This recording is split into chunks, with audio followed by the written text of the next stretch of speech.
Hello students. In the year 2005, the Parliament of India has passed the Right to Information Act.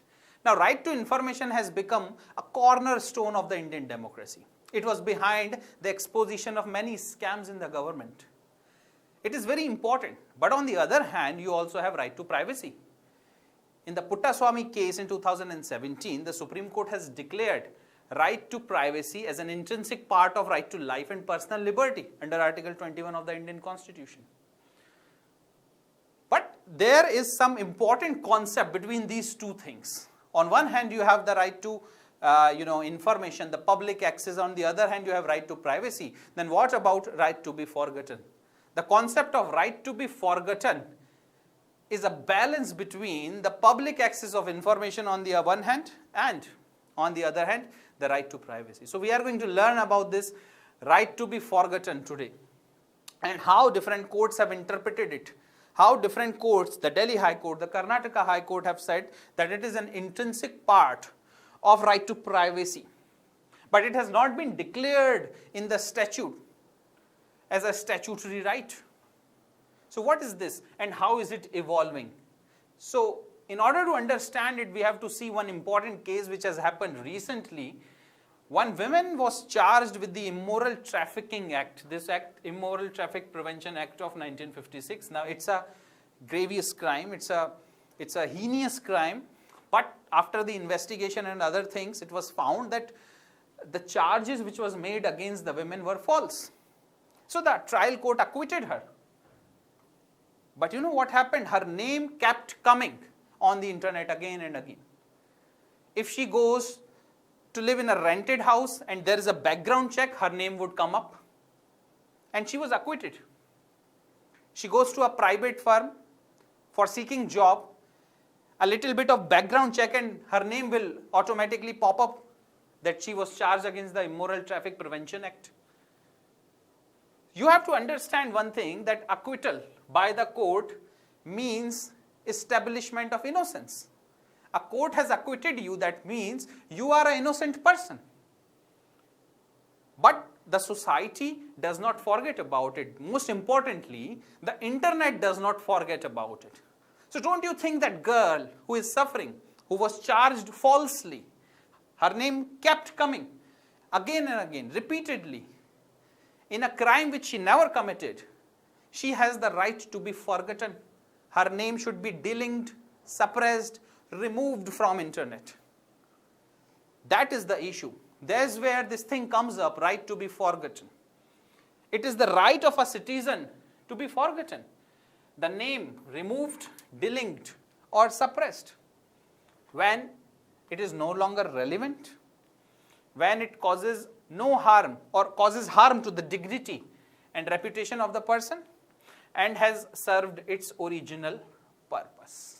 Now, what is the objective here? Why are we actually talking about the right to be forgotten? Why? Because you need to have balance between two things. On one hand, you have the right to information of the public.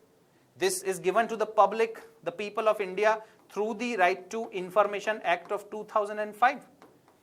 You must know things. You should know things. But that does not mean you should know the private things about people. That does not mean that the record of a person who has gone to jail and who has served his jail term remains on internet forever. It is a perpetual punishment given to the person, isn't it? In today's society where information is just a click away and you can know about somebody's private information anywhere, if the newspapers, if the sites like Indian Qanun or the websites of different courts, your name is seen. In different cases, your name is seen. On any kind of basic background check, your name is visible. Then you are the sufferer. You will be in pain. You will not be given a rented house. Nobody is going to come and have friendship with you.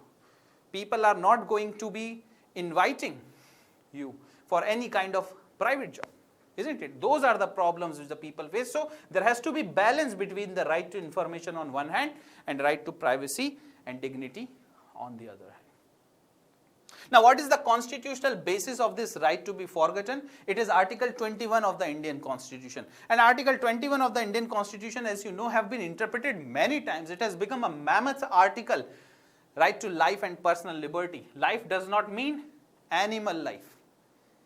It means human life, a life with dignity, which has personal liberty also. Privacy is an important part of it. Dignity and reputation are important part of it. Informational autonomy is an important part of it. So don't you think that women whose name keeps popping on the internet just because there is a basic information check about her in a case which where she was charged of offenses she did not commit is against her dignity and reputation? So don't you think right to be forgotten is important for all of us to understand?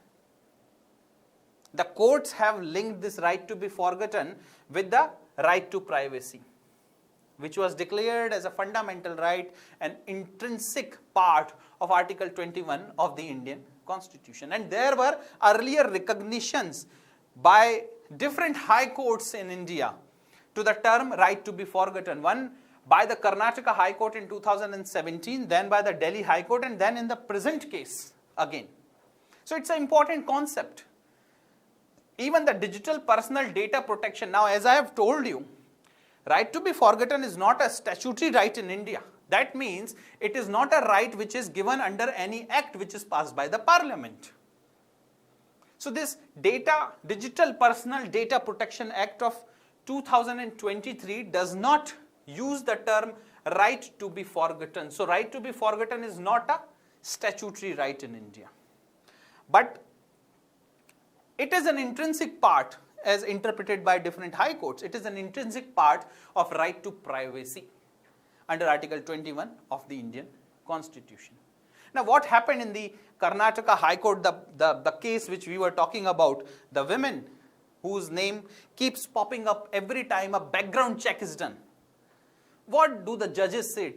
They have said about some profound things, related to this case. On acquittal being a declaration of innocence, what did they say? An acquittal is a judicial declaration of innocence. Think about the situation, a person is acquitted. That means they have been absolved of any kind of offenses. That means it is proved that they were not the one who were involved in any offense, mentally or physically. Then why that person should pay the price for it? If you take yourself having some kind of sympathy with that person and you imagine yourself to be in that position, what if you are charged falsely and then in the trial it is proven that you were charged falsely and then you are acquitted by the court, but your name still keeps coming when somebody does your background check to give you a rented house or to give you a private job. That becomes the problem. That becomes the problem against your dignity, against your reputation. That is why the judge has said that the acquittal is the judicial declaration of innocence. It's a very profound thing which is said. The other thing, in an age where these were what I am saying, it is written in the judgment. These are the things which is said in this particular judgment by the judges of the Karnataka High Court. In an age where few keystrokes often substitute for human inquiry and digital search results frequently shape the public perception, the continued visibility of an obsolete accusation inflicts a civil consequence far greater and graver than the criminal proceedings themselves. What does it mean? It means that if the person is involved in the criminal proceeding, there's somewhere suffering, isn't it? But what happens after you're acquitted? After the criminal proceedings are done, you are in suffering even more. Your reputation and dignity is even more infringed. Why?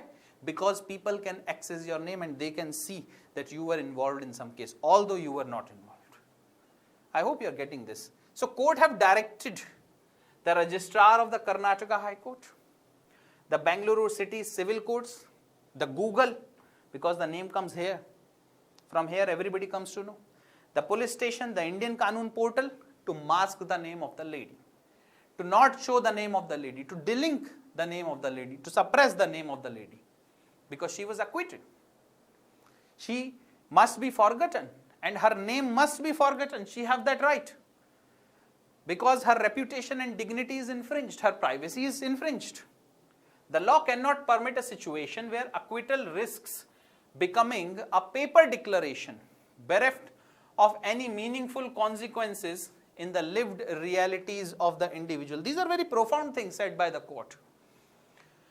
Now, what is the conclusion here? The conclusion here is simple, that there must be a balance between the public access to information on one hand and on the other hand, right to privacy. See, the legal innocence must translate into social rehabilitation, not social discrimination. A person is not permanently punished by the memory of an accusation after the law has declared them innocent. So that is the conclusion. That a person who was wrongly framed, or even the person who has gone to the jail, have completed their term in the jail and has came out, their name, their reputation, their dignity must not be at stake. And for that reason, if their names have to be masked, delinked, suppressed, it should be done. Why? Because the right to be forgotten is an intrinsic part of right to privacy. And right to privacy is an intrinsic part of right to life and personal liberty under Article 21 of the Indian Constitution. So I hope you have understood this concept of right to be forgotten. If you have any doubt, you can ask me in the comment section. Thank you very much. Have a nice day. Jai Hind.